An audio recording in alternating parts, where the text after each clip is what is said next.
All right, welcome to episode 5 of Minor Disturbance Radio. Man, I'm stoked about this episode. We love doing these things. Yes. And right off the bat here, I want to just talk about something real quick. You know, when we do these Minor Disturbance Radio things, I tend to, you know, as a musician, as a person, you know, everybody wants, I guess, acceptance from everybody. They kind of want everybody to like them, and thinking, well, I hope I don't do anything to make people not, you know, want to watch it anymore. You know, that kind of fear. Yeah. And you know what? That's just a bunch of bullshit. Right. We just got to stay to the rule number 1, which is this is all about having fun. Oh yeah. And we got to keep it that way. So if I seem like I was getting a little bit too corporate or whatever there for a second, I apologize. But we're going to keep it straight. The real, you know, us, and we're not going to act fake for anybody. So. Keep it loose and having fun. Yeah, right. And with that being said, yes. It's time for the corporate sponsors. Good timing. This episode of Minor Disturbance Radio is brought to you by Rascals. And I've explained why I like Rascals. Yes. It's a great club to play. I mean, it's one of the only places around here that will allow like a local original band to come in and stomp people's faces and shit, you know? So, you know, that's what's cool about it. And they got a PA system. You don't have to bring a PA, all that stuff. So, and Kenny's super fair too. Yeah. Great bar owner. And it sounds great to go watch a band. Yeah, it's a good place to go. Yeah, just go and have a drink. And yeah, you're not going to go bankrupt trying to buy, you know. Right.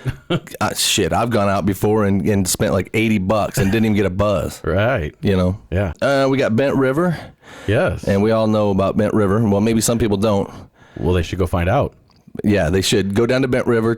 You got to try what's the first beer they should try. If you like a dark beer, definitely Uncommon Stout. Yeah. And actually, Justin, the Moline location, kind of helped us out tonight. So, he hooked us up with the free growler tonight. Yes, he did. See, our sponsors love us. Yes, they do. Even though I say shit sometimes. Yeah, and it's appreciated.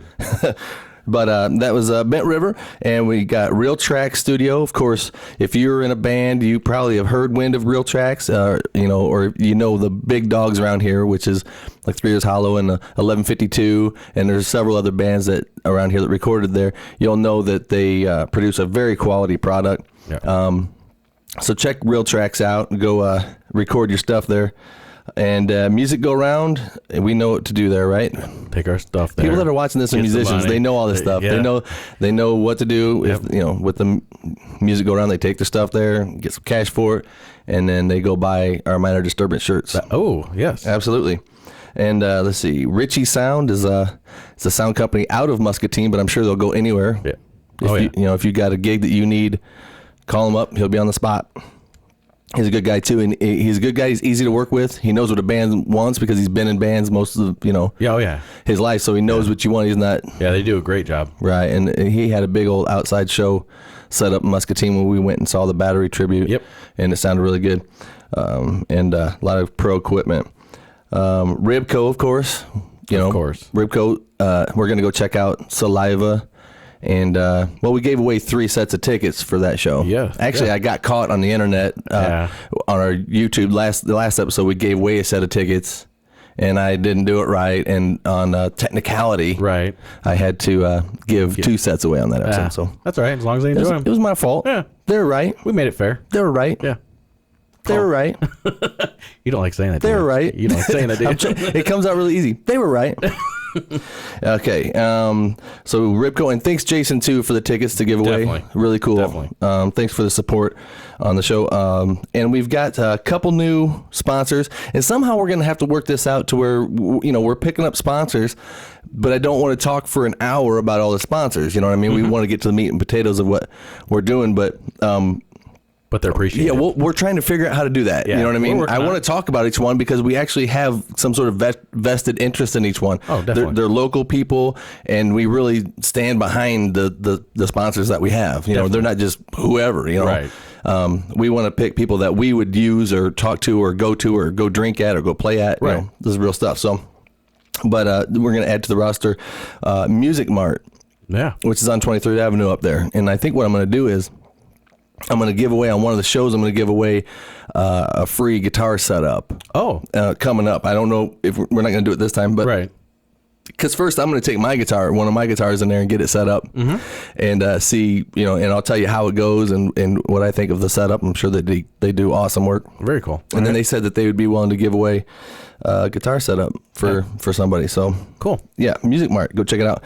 And another sponsor that we picked up that I'm really kind of excited about is Quad City Rock Academy. Yeah. So what this is, are you familiar with this? Well, I heard a little bit, but Okay. Well, what it is, it's a school. I mean, you go to school, Right. and you learn how to play guitar, bass, and sing, and drums, and all that stuff, and just kind of like how to be in a band. is it for all ages? I believe so. I think I could go in there and relearn how to do what I do very badly, Yeah. But yeah, it's a rock academy. So, I mean, it would be probably ideal to get your kids in there Yeah. at a young age to kind of, Get them started. Absolutely. Yeah, get it rolling. And I think that they have the gear there. I'm not sure, but I think you just kind of go there. And I think this week, the kids and whoever's there, whoever signed up for the group, they're going to have a question and answer with Rudy Sarzo. Really? Yeah. So he's going to be on the show for them, or, doing a show, talking to the kids. That's very cool. Or whoever's in the class. Right. And I guess a couple of weeks ago, they had Bruce Kulick doing a Q&A. Oh. Yeah, so they're not dicking around. Yeah, they're not messing around over there at all. Yeah. They're definitely getting some Professional input. absolutely. Yeah. So Well, thanks for coming on. Yeah. This is absolutely, and I'm totally excited to work with them because we might be able to get somehow maybe a little bit of the boil over of some of these names. Yeah. Maybe at least mentioning our name and a little spot here and there. I don't know. Cool. Yeah. We're gonna try to mooch off of them as much as we can. Excellent. So any way that we can work together, I'm down with Yeah, that because that's cool. Yeah, getting kids or anybody interested in music, it changes your life, man. And that's all for the sponsors right now. And man, let's get on with the show. Let's do this. We got Wes Weeber bringing us in. Hit it, Wes. This is Wes Weeber. You're checking out Minor Disturbance Radio.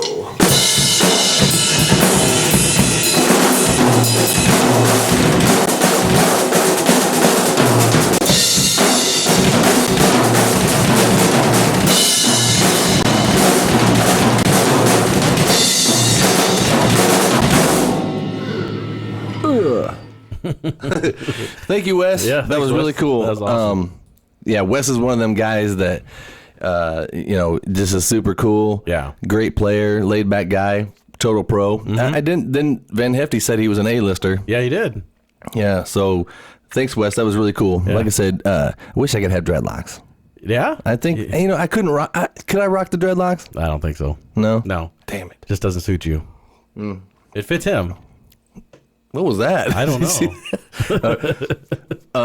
Yeah, he's one of them guys. He's got this interesting style. He can dress however he wants. Like one time you'll see him in like a cardigan and a tie, Yeah. and still look rocking with glasses on and everything. And then the next day you'll see him and he'll have like a, like the combat shorts on or the camouflage shorts and Right. boots and whatever, and like a steel heart shirt. Or Yeah. something, Some guys can get away with that. Just wear whatever. He could wear a Wham shirt, and people will be like, you know what? I'm gonna have to go get a Wham shirt because that's cool. I don't think the dude's going to wear a Wham shirt.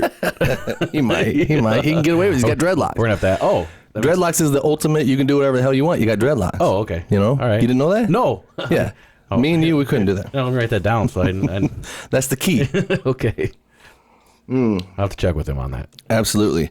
Well, yeah, we were talking about the Rock Academy and the younger musicians and stuff. And I'm telling you, I've got an idea. I've got a challenge, actually. All Got right. a challenge. All right. If you are a musician, under, I want to say like under 30. Okay. Okay. Under 30 years old. All right. I challenge you to take every bit of music out of your iPod or your phone or wherever you listen to music on and refill it with only these three bands: Okay. Iron Maiden, Skid Row, Okay. and Badlands. Oh. Okay. All right. Just them three bands. That's it. That's all you're listening to for like a week. Okay. Okay. And I guarantee after the week is over, you will be a better musician. From not even just listening. Just listening to it. And taking it in. Absolutely. It will turn on all the switches in there that I'm telling you. And then it will also then cause all these musicians that are younger to have them as mental influences, so that us old people hear new music, it has a little bit of that in it. Ah, I see where you're going with this. Yeah, See? the big full circle, yeah. But I couldn't see somebody listening to them 3 bands and going, these guys suck. There's no way. Yeah, I'm not buying that either. You're not going to listen to Maiden, Skid Row, and Badlands and go, I hate these guys. This is horrible. I can't listen to it anymore. What are you doing to me? Yeah, no. Yeah. It's ridiculous.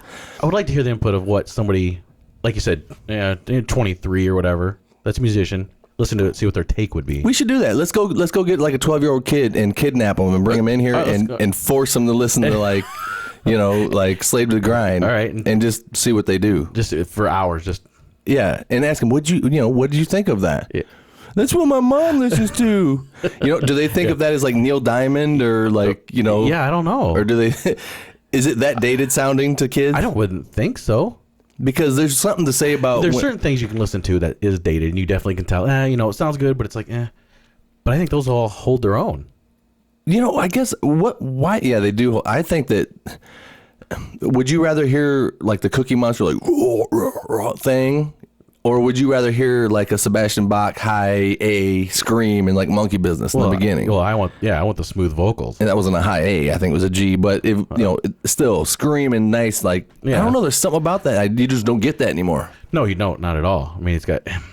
Like I said, it's smooth, it's got grit. The obligatory high note. Yeah. You know what I mean? That all the songs that I loved back in the 80s were they had the obligatory kind of like intro that was kind of a cool riff that hooked you in, yes. And then the drums come in, and then like the singer goes ow, and then like and then the band starts, and then he says something. The singer's probably going to say something about chasing women and fast cars and this and that, and drinking something like that.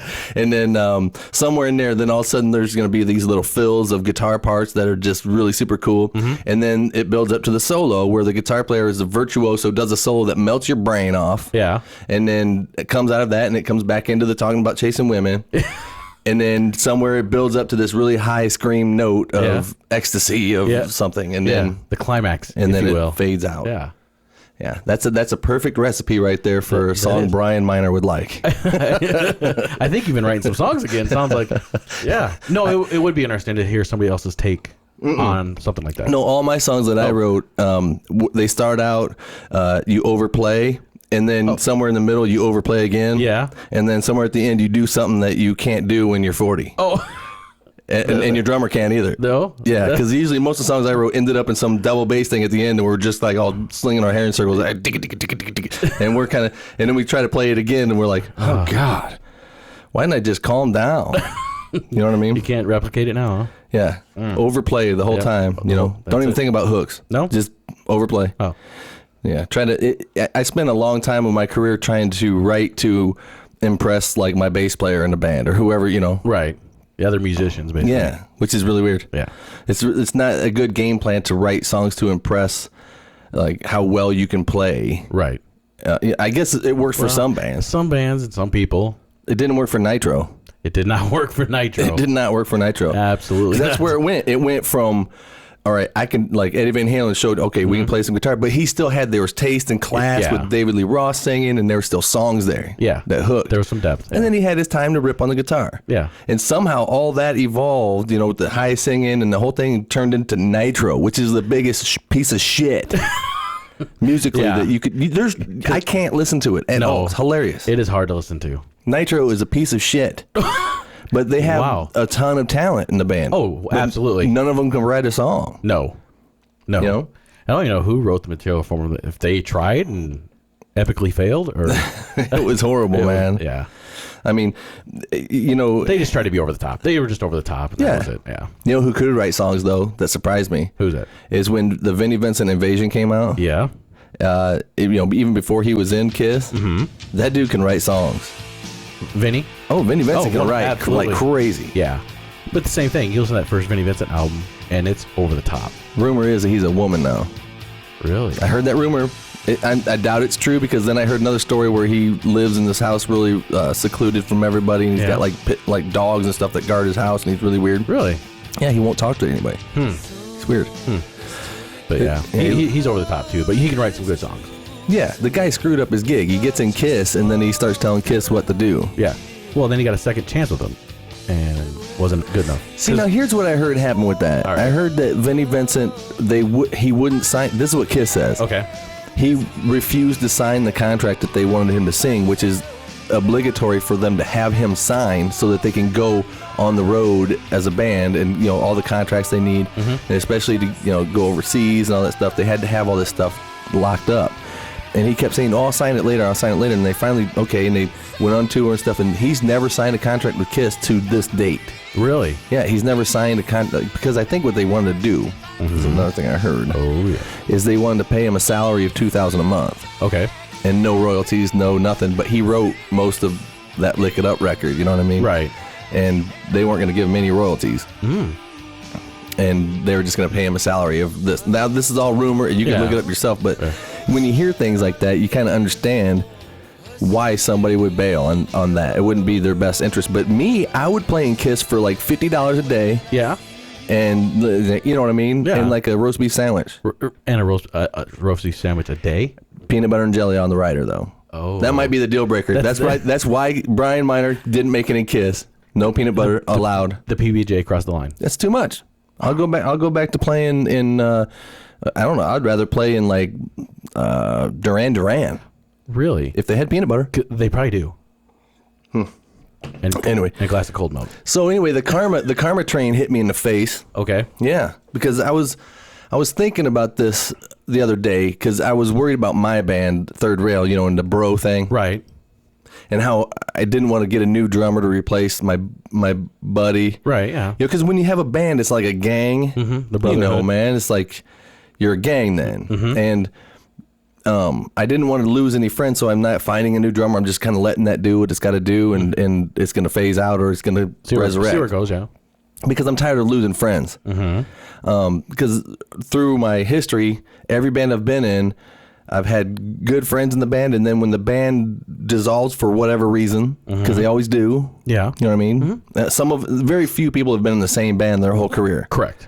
And even if you still had people come in and out of the band. I guarantee it. It's never been the same dudes. Same 4 or 5 guys for 50 years. You know what I mean? Right. And there's going to be people that come in and come out. And usually in that transaction, you lose friends. Because you have to take sides at some point. You know. And kind of even look at the Van Hefty on the last one we were talking to him on that episode. There's some animosity there between him and the Dirt Road Rockers, you know what I mean? And they were buddies at one time, I'm sure. Yeah. And now they're sworn enemies. Or I don't know if it's that bad, but, it could be like that. Yeah. Oh, yeah. It could happen like that. Well, anyway, that happened to me and Drop Hammer. My best friend and I were the ones that put Drop Hammer together. Oh, okay. So it was Tony Higbee was our bass player in Drop Hammer. And at some point in that band, just things got to where he wanted to quit. Maybe because I was being annoying and I was a power freak because I was. Whatever it was, everybody has their reasons. But he quit right in the middle of recording our first record. Oh, you know what I mean? We're in the studio doing the songs, and he quits. Oh, okay. I didn't know that. All right, I thought it was done and on the whatever. Yeah, he quits right in the middle of recording the first CD. So, wow. And, you get your feelings hurt. So you hate each other. Right. And for years, yeah, my old best friend and I had this, I don't know, like rivalry, I guess. Okay. And he went on to do other things, and he just resurfaced again. And and of all things, he resurfaces on fucking David Letterman, playing with Tom Kiefer from Cinderella. Wow. Big ass shit with his Gibson 335, rocking ass on David Letterman's stage, whooping it up, and I'm like sitting there on my couch and just, as a man, sitting there being super proud of somebody that I loved, right, and watching somebody have their dreams come true.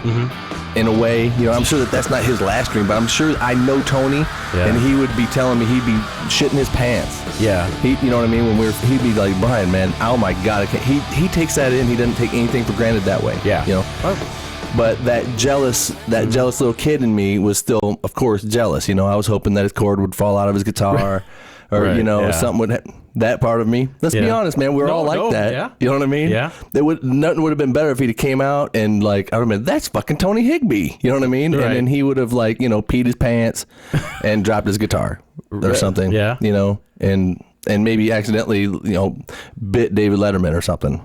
Wow. Being on that K2, I Yeah. heard that you like try to eat people's face if you smoke that shit. I don't think that was the case.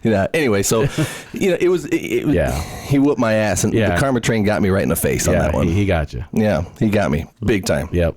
Bitter pill to swallow. Another karma train is when back in the day. I'm going to say back in the day as many times as I can. Yeah, this time. let's fire it off. Yeah, back in the day when Drop Hammer used to play, and we used to open for like. Well, we thought we were cool because we were opening it up for old washed up 80s bands. Okay. Because we were like a kind of like a washed up 80s band. You know what I mean? That's what we were kind of. Right. Everybody's like Drop Hammer so 80s sounding. Whatever. And what it was what it was. But I met a lot of my heroes being in that band, and we opened for Warrant. All right. And it was down at the Daiquiri Factory, and the band that played before us, they threw a band on the bill. Okay. Before us. So we were already set up for the opening side. We had our little piece of the stage out there, and Warrant did their sound check, and we were set up in front of them. Right. And so we're ready to go, and then we find out that there's another band added to the bill. Oh, okay. And it's called Third Rail. All right. Okay. And back then, they weren't the Third Rail that they are now with the wigs and the eyeliner and the whole like 80s tribute to leather pants and that whole thing. They're kind of dressed normal. Okay. And their drummer was Tony Reeves, who is now the guitar player for 3 Years Hollow. So he was the drummer of Third Rail. Interesting. Okay. Before I got in the band. So anyway, they're opening for the opening band for Warrant. So it's us, Drop Hammer. So it's Warrant, then Drop Hammer, and then Third Rail open before us. Okay. And just want to make that clear because sometimes I confuse myself. Right. So anyway, we have our stuff set up, and Tony is the drummer for Third Rail, and he comes up to our drummer Terry and asks Terry, hey, we don't have much room here. Can you move your drums back a little bit just so I can get my drums kind of centered? And Terry was like, nope, and just kind of walked away. And we don't move our stuff for opening bands. Right. Well, we were caught up in that whole thing. We're not going to sacrifice our sound and moving mics and all that stuff. That's how we were thinking. There's no way I can justify it other than we were full of ourselves. Yeah. At the time, and then the karma train comes again. And and now I'm seeing Tony playing guitar for 3 Years Hollow and touring the world and shit and like being this big rock star and stuff. 2 slaps. Yeah. So I've learned my lesson. Hey Tony, could you put your amps back so I can have some room? Yeah. Could you see that? Yeah. For when if I ever get in a band that opens for 3 Years Hollow, I'll be like, hey Tony, can you move your no? And he would too. He'd look me right in the face and say, no. As a matter of fact, I'm gonna move mine forward a little bit. You're getting even less room now. It reminds me of Drop Hammer's first gig ever. And the reason, I'll explain why we kind of had that attitude. It was passed down to us. Because when we first started going out to play, when it was me, Tony Higbee, and Jeff Styles, and Terry Hodges, and Drop Hammer, we were green, man. We were going out there just trying to play any gig we could because it's all original stuff. Right. And back in the day, where did you do that? There was like one place. It was called the Pigpen. Right. You didn't have that many venues that were interested in original bands. Just weren't. Yeah. Unless you were pulling 500 people, they didn't give a shit. Yeah. You're not playing shit here. You know what I mean? So anyway, we took a gig opening for Yeah Right. Oh, okay. Were they called Yeah Right then? Anyway, I don't know. Anyway, it was a girl. Renat was the singer, and the great band. Yeah, they had a cool thing going on. They were the headliner, and we were opening for them. Okay, and we got there, and we almost got in like a fist fight with them. Because we brought Drop Hammer brought 4. I brought 4 cabinets. Oh, we didn't fuck around. Yeah, you're going big with that. Yeah. we were like Kiss. You know what I mean? We wanted to be like Kiss. We wanted to bring as much gear as Terry had like the 10-piece drum set, big. And Jeff Styles, he brought like 2, at least a stack. I think he might have brought 2. And Tony had like 2 stacks. Okay. Bass stack. So we were lining the stage, you know what I mean? But they wouldn't even move. Their amps were probably 6 or 8 feet away from the back wall. Okay. And they wouldn't like put them back any farther so that we can get our amps in front of them. So we're jacked way up to the front of the stage, got like 2 feet in front of our drums in the front of the stage. And I'm teetering there hoping I don't fall, you know, and you're trying to be cool and do like cool rock moves and shit. And you can't do it up there. No. You know, especially being as green as we were. Right. So it ends up that, you know, we get a bad taste in our mouth because we're asking, will you move? Oh, no, we don't move. Fuck you guys. It was that kind of thing. And Terry goes, I'm about to go punch that bitch in the mouth. I don't care. You know, and he was mad, and he was, we took it as a disrespect thing. Totally, yeah. And so I think that built up over time of us always opening for people and getting treated like that. Right. And then when we were kind of, a little bit of your moment. Right. So then when we got in the position to where people were kind of in that position for us, we kind of gave it back to the, we handed it on down the line. Right, yeah. I guess I didn't really, because I would have moved my stuff back. I don't care. But Terry, once a drum set set up and mic'd, that's a lot. It's a lot to move. You know what I mean? Yeah. A microphone in front of my cabinet or something, that's easy to duplicate again. You know? But the drum sets, I kind of get it, but right. We sucked anyway that night. It was cold out. Yeah. It was super cold. Yeah, I remember being pretty cold that night. Cold and windy. Yeah. You know, you get all set up and hyped up for this big gig. You get on stage and then it's like an hour and a half of blur. You don't even remember what you did. And then you walk around and pose, you know, and look at me. I was just, you know, that's all it was. That was me up there. It's all just, we all do the same thing. We all just want to like feel special, you know. That's what nobody's doing music just because of the joy of music. Some people do, I guess. I still do now that I'm washed up and I'm nothing. I still love music. I like to make it in my own time. But generally, you want the acceptance? Most of it is people want to be special. They want to do something that's going to make them special. Right.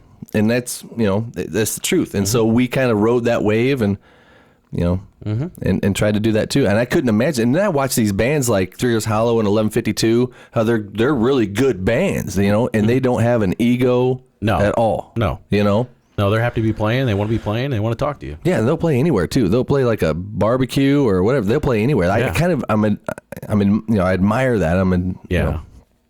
What is it? Inspired by that. Yeah. Because if you'd have called Drop Hammer to play like a slip and slide party or whatever, you know. We'd have been like, no, it's got to be a bigger deal than that. Yeah. Get me a washed up 80s band and we'll be there. Sign me up. Yeah. Anything with like a snake in their name or dragon or. And you're in. What are some other bands? They always got to have like snake or shark. Or white or something. Yeah, or white, some color. Some color. Because nowadays it used to be everybody had to have a color and an animal or maybe a handicap and an animal like Def Leppard. Yeah. Or something like that. They had to have that in their name to be like cool. And now these days you have to have like a number, like a Blink 182 or 7 Mary 3 or 3 Years Hollow. Not anything against them or 1152. I'm not ripping on. I'm just saying it seems like there's a lot of numbers in bands. Seven Dust. I see this. You know what I mean? Yeah, there's a lot of connection there. Numbers. Yeah. So I don't know. You tell me. Is it a conspiracy? I think so. Yeah. Yeah. Because 1152 ain't going to name themselves like Dragon Face or something. No, they're not going to do that. Even though it would be super cool. They might have a bootleg out there. Dude, if they name their band Dragon Face, nobody's showing up. They'd be signed by now. You think so? Oh, absolutely. Nobody'd show up. The way they sound, and they're called. Well, that. If Dustin just walked up to the mic and was like, "What's up? We're Dragon Face," and just went into the first song, I'd be sold. I'd have the tattoo on my arm and everything. Really? Maybe not Dragon Face. Dragon Balls, maybe. Dragon Balls. Dragon Balls.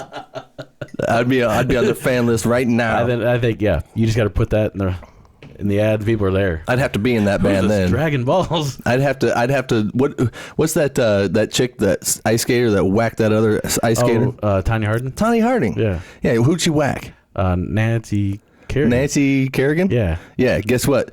Their guitar player would be Nancy Kerrigan, and I'd accidentally have to whack him so I can be in Dragon Balls. Really? I'm like, I haven't seen your guitar player, dude. I don't know where he's at. I don't know. I'll fill in. I'll just fill in for a while. But you know what? I got all your songs learned. Yep. Coincidence. Let's start with Dragon Balls, the title track. Let's go. Let's go to the title track. Damn it. Yeah. What happened? I don't know. That wasn't on my notes anywhere. I don't know where that was going. I don't like notes. No. I think it's more fun when we just talk.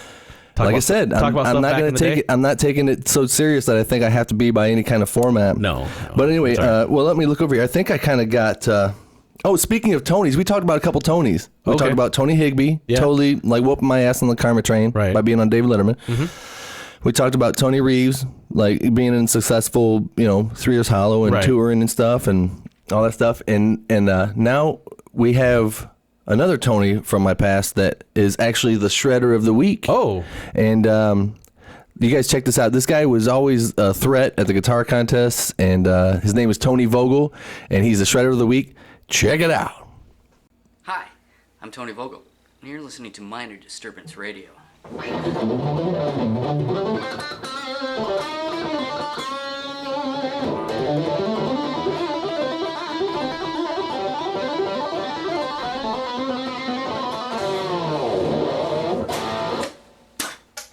Oh, whoa! He should have filmed that. I caught it. He should have filmed that in 3D. Yeah, right. You caught it? I caught it. Oh man, you got Tony Vogel spit. Yes. That's awesome, man. Oh man, let me explain something about Tony. I got a story. All right. Believe it or not, I have a story. Thank you, Tony. That was very cool. Yeah, it was really cool. Yeah.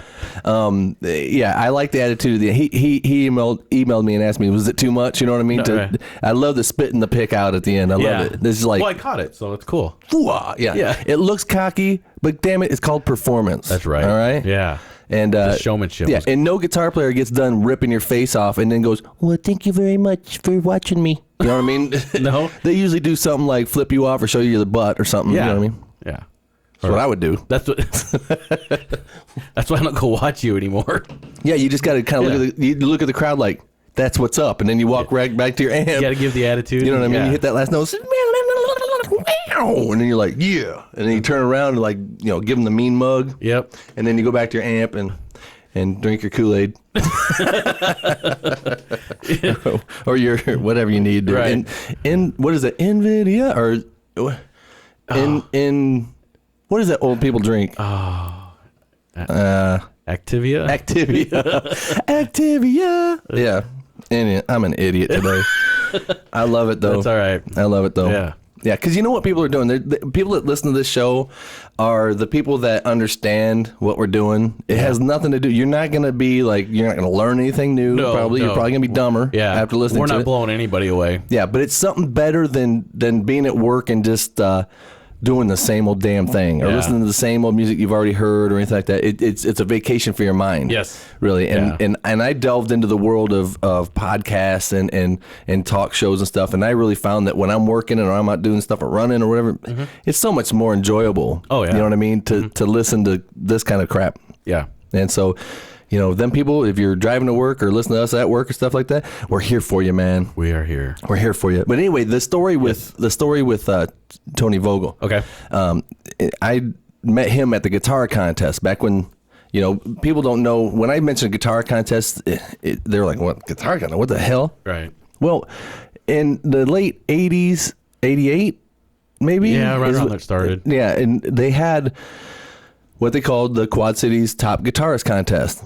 And it was sponsored by Griggs Music and 97X. So it was kind of a high profile thing. Right. And they gave away pretty decent prizes for like first, second, and third, I think. Like the top prize was like a brand new guitar and this and that and other thing. So you could actually win some stuff. Yeah. And so, when you're coming up as a guitar player, back in the day, when being a guitar player was somewhat of a sport, I would say, or like a competition. Oh yeah. It was more, of a, we're trying to outplay each other. Otherwise, why would they be a top guitar player contest? Oh yeah. You don't see, like a lead frontman contest or The top flutist. yeah, a flute off. Or what is that The pan flute.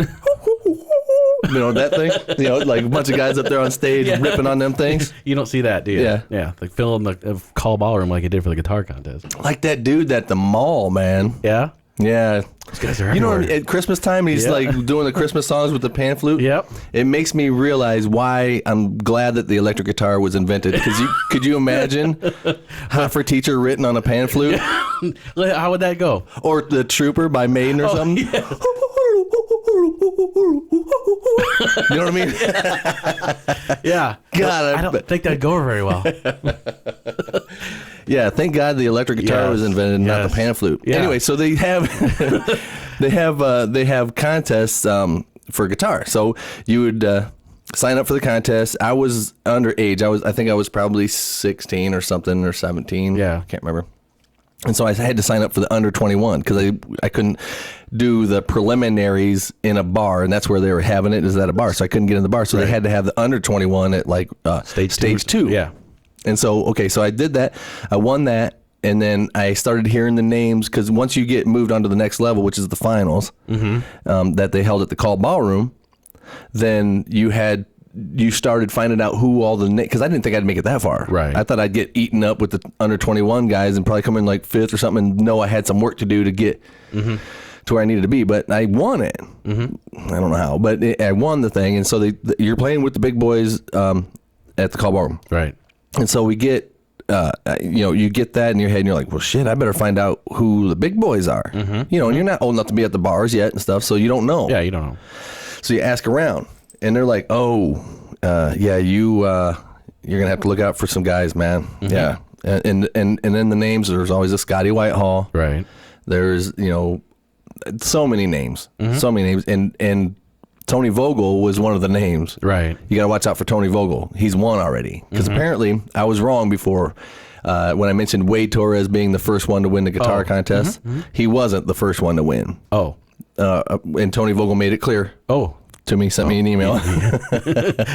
He said, I actually won the Very first annual one. And I was like, okay, I don't know. See, I was still learning how to play guitar. I didn't know that it existed until that guy from my high school, Wade Torres, won. Right. And so, that changed my whole culture when I found out somebody I could actually talk to won the guitar contest. Oh, anyway. So you find out who these guys are you got to look out for, and Tony Vogel's one of them. And so I'm like, wow, this guy's really good, and I knew that Scott Whitehall was really good, and I knew that, Wade couldn't be in it because he had to be like a judge or something. And so I'm like, well, who are these guys? I got to play against Dan Heyer, Jeff Styles, all these guys, Travis Williams, Rips, right. All these guys. And so you're like, well, I'll go do it anyway, because at least it's something to do. I always looked at it as an opportunity to be a professional. If you can go stand on stage with just you and a guitar, right, and do that teaches you something. You're going to come away learning something from that. The experience of it, yeah. Absolutely. Even though you could totally get crushed. You know what I mean? Well, you learn from failures too. I've always been kind of fearless that way. Yeah. And I think it takes that to be a professional. You have to be fearless in certain ways, or completely insecure and crazy. Yeah. You know what I mean? You got to throw yourself out there sometimes. Either way. So what happens is you get to the hall, you come into the Call Ballroom. I remember I come carrying in my guitar and a backup in case I break a string. Oh. Smart kid. And you start looking around. There's other guitar players like kind of trickling in with their guitar cases and stuff. And you're like, who's that? I didn't know who these guys were, It's not like now how you know most of them. Right. And you're just looking around. It's like there's a couple long hair guys, that look cooler than you. And then there's, you couldn't judge a book by its cover. No, let me put it that way. Absolutely not. And you're watching dudes get their guitars out of their cases, and they're just kind of sitting there, and they're tuning up, and they're running through scales or whatever they're doing, and you're kind of watching them. It's like you're about to go into an MMA fight. You know what I mean? Yeah. And you're kind of watching their style. Are they kicking a lot? Are they practicing ground game and shooting?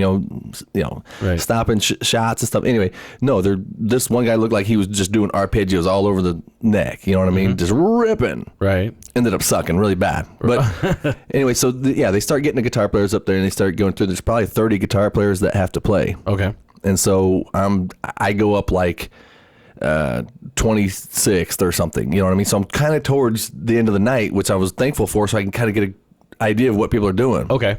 But I already had my 4 minutes, because you had to do 4 minutes. Okay. Oh, okay. I wasn't sure how Anything long. over, you got deducted points. Anything under, you got deducted points. Wow. And you had to show, like diversity or skills, different techniques, Right. all these things. They judged you on so many different criteria. Anyway, so you get there, these guys are all warming up, and you're just waiting. I couldn't drink at the time because I'm underage, and my mom's there, and I'm getting nervous. And that's like, they come get me. Hey, Miner, you're you're up next after this, so you got to get on deck. And they get me on the side over there, and they're talking to me, and they're like, okay, you're going to go up there, and you're going to do this. You got to do this. Right. I wasn't hearing a word. I just knew that I had to play in front of a packed call ballroom. Kind of zoning out. That place was packed. Oh, yeah. You know what I mean? If you had a guitar contest now, there'd be like maybe all the guitar players would show up, which is like 10 of us. Yeah, a couple of their buddies. Yeah, and it was packed then. I mean, because guitar playing was the thing. Oh, yeah. And so I'm on deck, and they push me up on the stage, and it just is the blank from there. I remember that they, it kind of reminds me of the Christmas Story where the guy meets Santa. Yep. The kid meets Santa, and he's like, he doesn't know to ask him for the BB gun. Right. Football. Until it's over. He's like, see you, kid. You know what I mean? Yeah. And pretty soon it's like, I'm playing, but I don't really know because there's a white light, you can't see anybody. Okay. And you're just playing, and you're like, you can hear it coming through the PA. It's quiet in there. Mm-hmm. And then you like do something, and then you'd stop, and then you hear them like start clapping.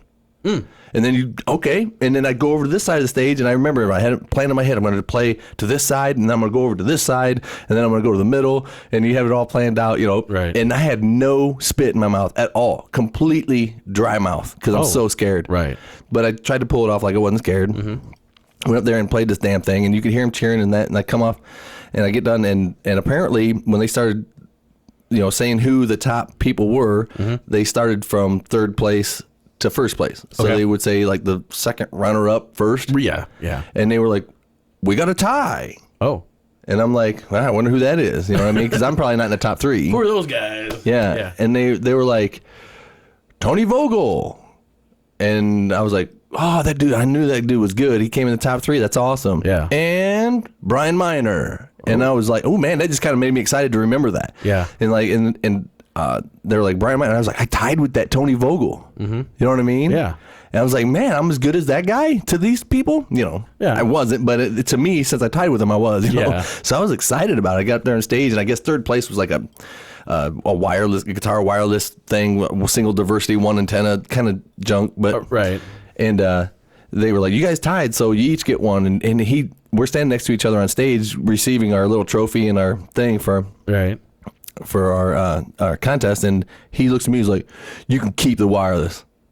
Like, he was pissed that he tied not happy for third, because coming from him, he wasn't happy about it. Right, because I've already won. And from me, I was super stoked to tie with somebody that was a known competitor. Yeah.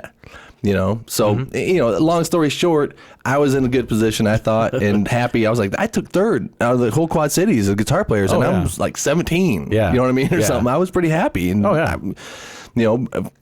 and so Scott, by the way, Scott Whitehall won that year.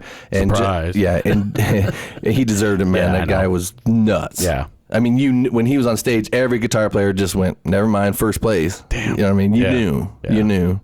Yeah. And what's funny about Scott is, I'm not trying to bust his balls, but you had guys like that had nice long hair and the whole rock and roll look, no shirt on. They go up there with no shirt on, you know what I mean? Right. And hit their like Mark Schrupp pose, which is like on one knee with one leg out. You know what I mean? Guitar up in the air, like, that. And then here comes Scotty Whitehall with this Explorer jacked up to his chin. You know what I mean? Glasses on, big old body, and he's like, and they're like, and now Scott Whitehall, and he just starts taking off, and you're like, oh my God, dude, that guy's so good. Yeah. But he didn't look like he was going to, Right, yeah. You were like, oh, I got this. You know what I mean? Yeah, the whole judge a book by its cover thing, yeah. Yeah, he will shred your face off. Oh, yeah. You know what I mean? And, he was a lot younger than we were kids. He's not that much, older than I am, if he is that much older. Yeah, I'm not sure. Anyway, he was super good. And you wouldn't know by him walking up there. Yeah. So anyway, that was my guitar contest story. But you and Tony have made up, and he has since sent me an email. We talked a little bit, and he was like, sorry for being a prick. I was a prick. Right. And, I turned into a prick after that. Thanks to you, Tony. Yeah. That's what I learned from that. I know. It was guys like that turned me into a prick. You know what I mean? Never did win it. Never did win that contest. Didn't win? Oh, I wanted to so bad. Oh, I thought you I had took second. Oh, one time okay. I got second place. All right. And that's as far as I went. And I think that I wonder who won that year. Was it Scott again or something? Probably. That'd be, if I was a betting man. Because I think there was a year where we were mad because he re-entered, and I was like, he can't do that, can he? Where's the rule book? But it was a day. It was a day that back in the day, when you could, on any given day, it was at least once a week I'd go to Griggs. Yeah. Right? Mm-hmm. And go to the guitar room and look at the guitars. For some reason, when you're young, doing that is kind of like you have to do it. Yeah. So that's what you did. And on any given day, there could be a guitar showdown in the guitar room, depending on who walked into Griggs that day. Yeah. Because there's been times where you do the guitar contest a couple times, you find out who the guys are, and then you're in there tinkering around, acting like you're trying to try out the pedals and shit, and then somebody like Scotty Whitehall or somebody comes in. Yeah. And you're like, and then he starts acting like he's trying out some amp over there too, and then pretty soon you can kind of tell the room turns into a, I'm like, well, what does this pedal do? You know what I mean? And then he'll like, oh yeah, well, zoom down, and then pretty soon, like, we're standing in the middle of the room, like Crossroads, you know what I mean? Steve Vai and freaking Ralph Macchio. No, it has happened. Oh, I believe it. It's not. Yeah. I've walked in and heard it going on, and you just knew. Yeah, yeah, because when guitar players like that would come in, then all the salespeople would kind of swarm around them. You know what I mean? Yeah. And like, shit's about to go down. Yep. You know, it's like, you know what I mean? Yeah. Yeah, they should. They might as well just. I think they even had like saloon doors on the room where you like put like shoom. You know what I mean? Some tumbleweed rolls. Yeah, yeah. Well, I think we got something to give away this time, don't we? We do. Well, talking about the guitar contest, we had to play against guys like Dan Heyer, who was in Mahogany Head Grenade, and he was so kind to send us a bunch of CDs, not a whole ton, but enough that we can give away a few. And listen, I listened to the CD in my car. You know, it's all instrumental. But it's one of them things where the name is what it is. It's Mahogany Head Grenade. He's going to use his guitar to get in your head and let off a grenade. It's definitely cool to listen to. He's a great player, and the music on there is just really neat. Oh, it's really cool. It's very good. I emailed him. I said that it's sexy. There's a lot of like sexy playing on there. You know, it's really cool. It is. And unique. And like I said, they're tearing up the scene in Dallas, you know, just being instrumental. They don't even have a singer, so they're just playing music, and people are paying for tickets to go see these guys. So they're good. This is very good. And but if, like I said, if you guys want a copy of the CD, I want you to have one. We've got a few to give away here, so if you're interested in having a Mahogany Head Grenade CD, we got another shirt too. Yeah, and if you want a shirt too, he's wearing a shirt. Yeah. Jeff's got a shirt on right now. They gave us a few shirts too. So, you know, if you're interested in these things, you want to check it out, I definitely would say that you'd be doing the right thing. Oh, yeah, definitely, yeah. So, you know, message us, do whatever you want. You know, on our Facebook, just say, yeah, hey, you know, send me one of the Mahogany Head Grenades and give us your address, and we'll send you the CD. You're going to dig it. Yeah, definitely. Yeah, absolutely. You'll be inspired. So what, you trying to give away stuff? No, I want people to hear this. Oh, yeah. That's why I was, you know, he I was just, like I said, kind enough to give us one, and it's good. Yeah. I want people to check it out. Yeah, it's really cool. Definitely. It's really cool. I remember though, back in the day. Yeah. Man. You should do a shot of whiskey every time I say it. Drinking. I'm saying it on purpose now. You know that, right? I know. Okay. Because I think I've healed myself. I think people are waiting for it. I've healed myself of saying back in the day. Yeah. You know, because when you listen to the first couple episodes back, or even the 1152 and the 3 Years Hollow interviews, I said back in the day 50 times. Oh, yeah. And also I said, and like, you know. Like back in the day, we used to do this, Right. You know? You did do that a lot. You know? Yeah.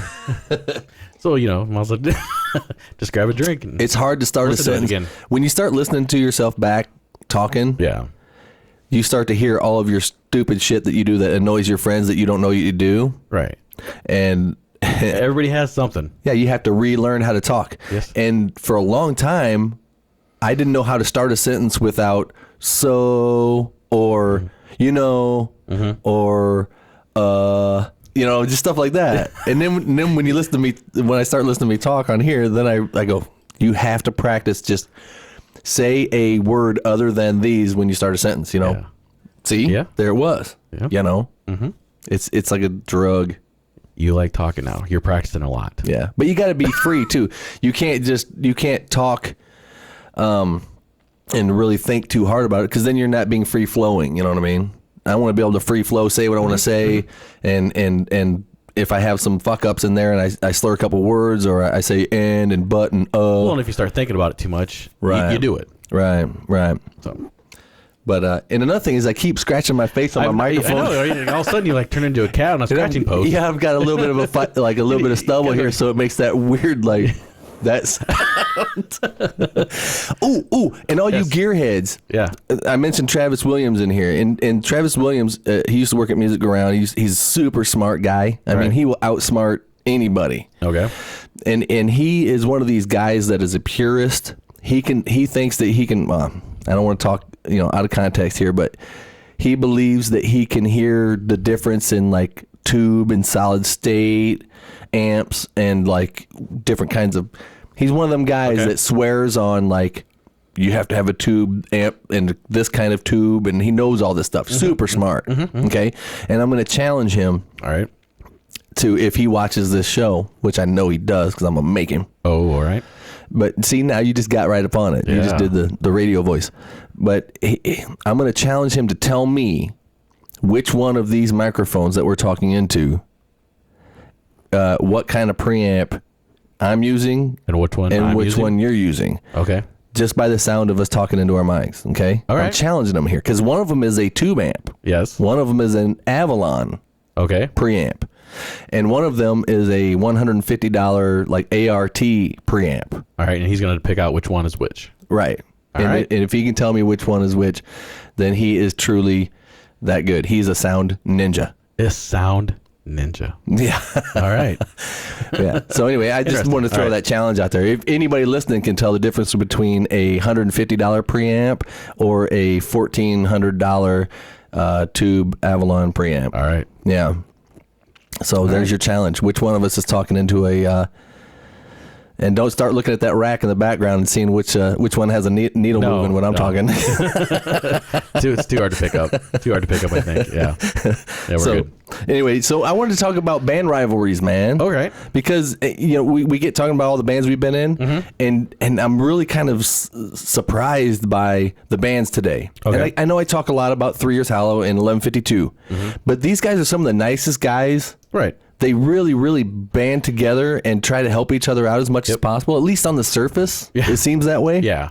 Because back in the day, my band, it was East Side meets West Side. If you were in another band, you were not. We were rival gangs. We could hang out, right? But if it came down to it, we were competing. You know what I mean for attention. So, and that's your younger days. Nowadays, we don't do that so much. No, it's not so intense. But back then, we used to do that. And man, which reminds me, because even the pros do that. I mean, when you think of Led Zeppelin, when they came out, the reason why they're named Led Zeppelin is because the Who, when they heard that, because Led Zeppelin's supposed to be like a super group almost. Right.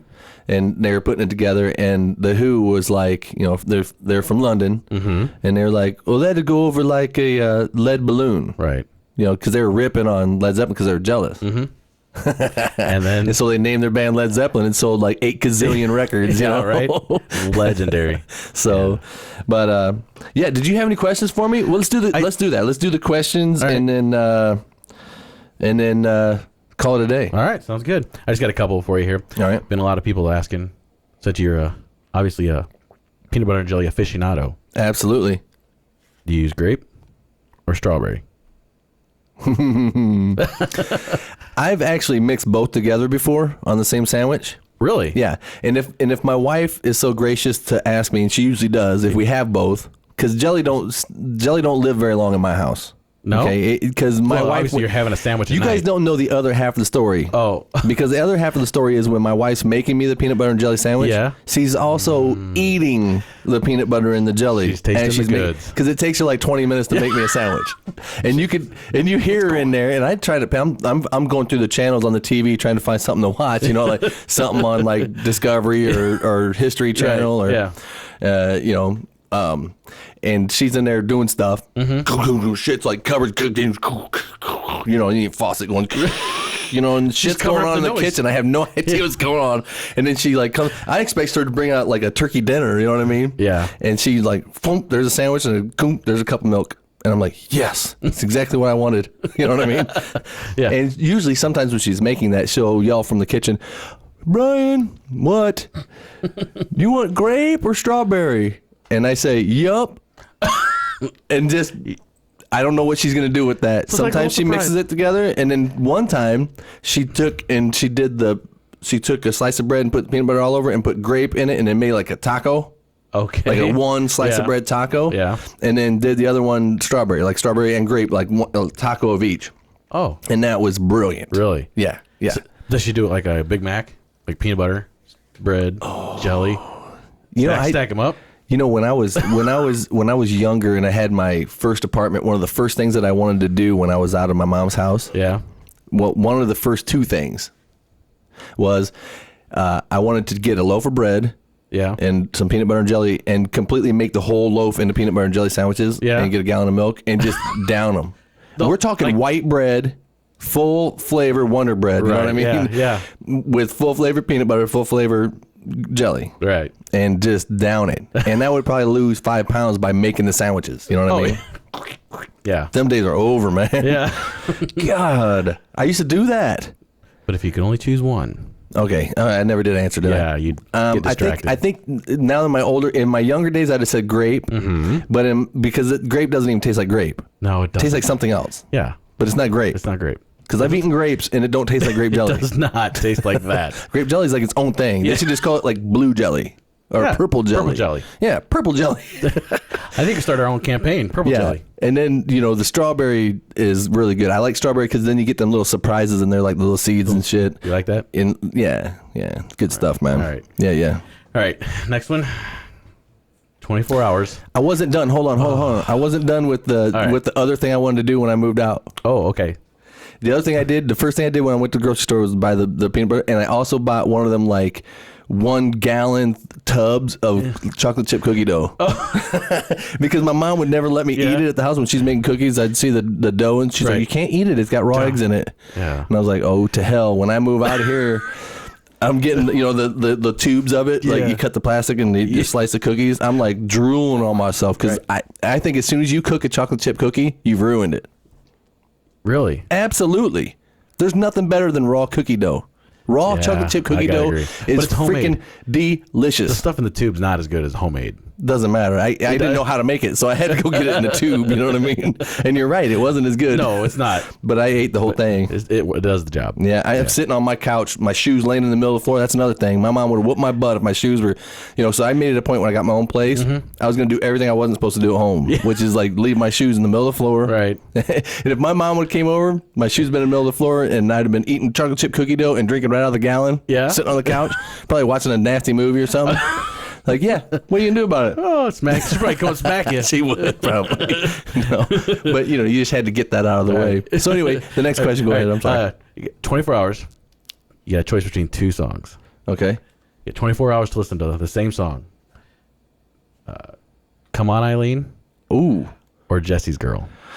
Oh, man. You know what, dude? Uh-oh. The recorded version of Jesse's Girl Yeah, is pretty damn good. it is good. But I'm going with Come On, Eileen. Really? Yeah, absolutely. Why is that? Because of Hoorah, Hoorah, Yay, or whatever. You just want to hear that? Hoorah, Loorah, Yay. You just want to hear that over? What's he saying? Toorah, Loorah? No, I'd go crazy if I Something heard like that. Oh, yeah. Could you imagine 24 hours of any song? No, I don't want to. I don't want to go there. Could you? Oh, That'd be horrible, Jeff. it would be. The same song. You realize that in the 80s, somewhere in the 80s, I remember this as a kid, MTV, when they played videos. Yeah. That dates me right there. I'm just saying that I've watched a music video on MTV. You're right. Yeah. I remember when it came out, when it first came on cable. That was a big deal. I was sitting in front of the TV and it came on. I remember the dun, dun, dun, dun, and the rocket thing and the flag on the moon. With I remember moon, that, dude. I remember the very first video. It was the Buggles. Yes, it was. Yes, it was. Video killed the radio star. And it was, at the time, I had no idea the ramifications of that. Oh, yeah. None. Yep. I was just waiting for a Kiss video. You know what I mean? I was like, Kiss has got to be on here at some point, Yeah. man. You know what I mean? And it took like 10 years for him to finally be on there. Finally. But then at least you got Motley Crue, Too Young to Fall in Love. Yeah. Oh my God, that was life changing, man. Oh. How cool was that? That was See, we went way off subject here, but I'm telling you, the Too Young to Fall in Love video or any Motley Crue, when I first saw Motley Crue's Looks video, to Kill. was it Looks to Kill first Yeah. or was it Shout? They didn't have a video for They Shout. didn't, did they? See, I sound like a dumbass now. It was Looks to Kill. See, Yeah. this is old That's stuff. why I'm here. That's why I'm here. Thank God. So you had the Looks to Kill video with and they're walking around with like these torches and shit, and like fending back all the horny bitches. You know what I mean? And then Tommy's twirling his sticks and chewing gum and being all like cool looking, All badass. Yeah. Yeah, it was cooler than hell. Yeah. And when they're and standing in the middle of the star. There's nothing cooler than that, man. No. And your mom's like, that's a pentagram. You're like, damn right it is, man. You know what I mean? And I'm eating some cookie dough. I don't even know what that means, but it's cool. Right. And yeah, them bitches are trying to get on them, and they have to hold them back with torches, Mom. Yeah. Can I have a guitar?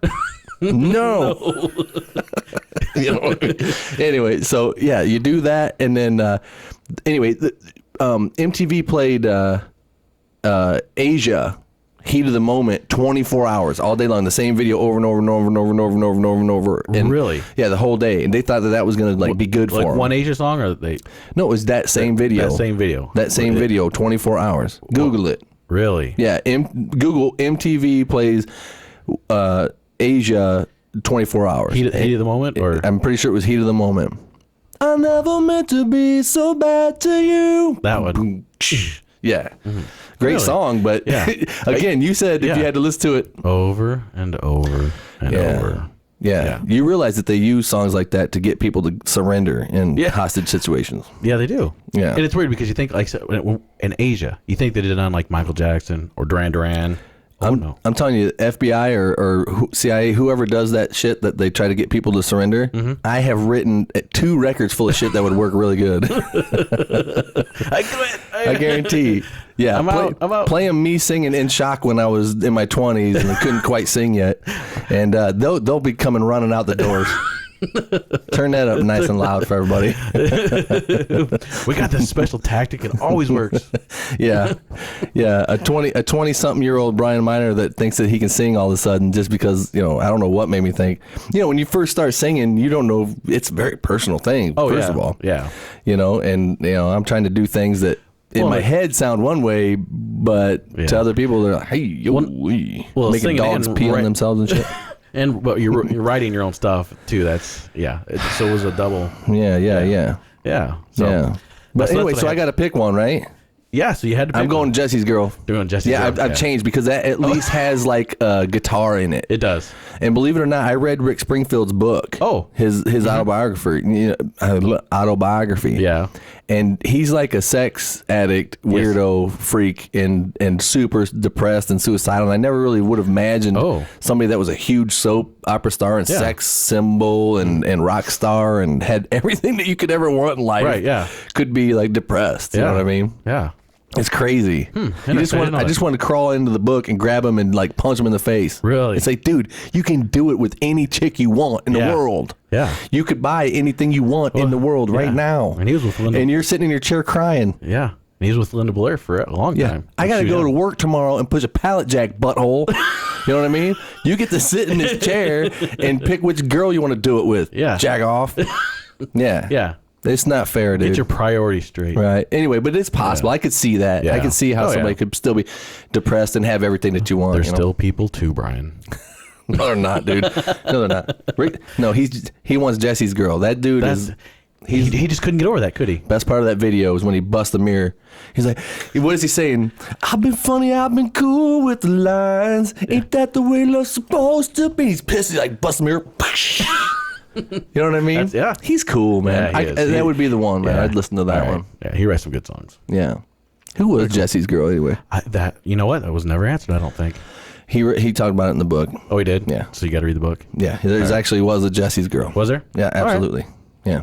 And I'm sure he did it with her because he did it with everybody. Did he? Yeah, he was a whore. Wow. Big time. Huh. Like the whole book was like, so I was doing this chick, and then like I was doing this other chick, and then like I felt depressed and I did this other chick. Oh. And then these other 5 chicks wanted to do it. Wow. Chapter 5, doing it with chicks. You know what I mean? I was like, geez, dude, you get enough of that yet? Wow. Sounds like an interesting read. Yeah. It was actually pretty good. He was a musician first. The guy was actually signed to a record deal before he was on the soap opera. Yes. Yep. And got dropped. I mean, one of the Jesse's Girl was written back in them days too. Early, mid 70s. Yeah, he wrote that song, and he didn't use it. I'm sorry about that. There's some gnat flying around here. So anyway, we got that, and that was that the last question? Yeah, that was it tonight. That was it? That was it. That was it? Keep 'em short and sweet. Damn, that was a good one. Yeah. That was a good one. So, okay, I'm going Jesse's Girl. All right. And also, I decided today I'm buying me a Telecaster. Are you? Yeah, I'm going to get me a Fender Telecaster because Tom Petty plays one. Well, he plays a Rickenbacker too, but Right. I'm going to get one of them. If I do another band, I'm playing a Telecaster. I'm going to play a Telly. Okay. Through like a straight, just like Marshall JCM 800 or something. All just right. something really just like standard, good shit. Yeah. A Telly, I don't smoke, but I'll get a fake cigarette, put it in the headstock. You know what I mean? Yeah. Shit. If I do a band again, that's how I'm doing it. All right. So I just want to let the world know that. Okay. And everybody, hey, I want to mention the sponsors again. We want to thank Rascals, Mint River, Real Tracks, Music Go Round, Richie Sound, Ribco, Music Mart, and QC Rock Academy. Yes. And thanks, Wes, for sending us a video of you drumming. I love drummers. Thanks, Wes. I'm like a closet drummer lover. Yeah. You know what I mean? I love watching. I don't know dudes what people drum. were expecting the guitars, I think, again, but we got a drummer this time. Well, see, that's what I mean. If you want to send me drummers, singers, anything, even if you just say, "Hey, I'm so and so," and you're listening to Minor Disturbance Radio, you don't even have to play if you don't want. No. We love that feedback. We love that shit. You know what I mean? Keep the comments and everything coming. Absolutely. Yeah. So anyway, we said all the sponsors, and we'll see you guys next time. Yes, thanks. Thanks.